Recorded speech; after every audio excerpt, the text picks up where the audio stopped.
H-1 menjelang perayaan Idul Adha 2024 harga bumbu dapur di Pasar Mardika, Kota Ambon melonjak, Minggu 16 Juni 2024.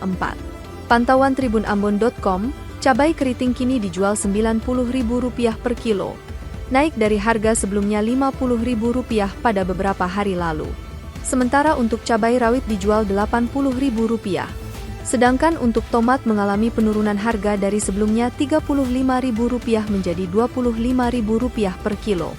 Hal ini dikarenakan penurunan harga tomat dari distributor.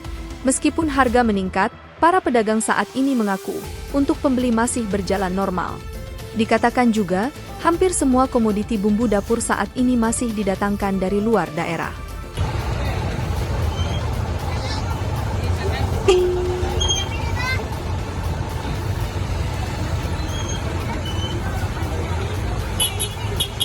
Download Tribun X sekarang, menghadirkan lokal menjadi Indonesia.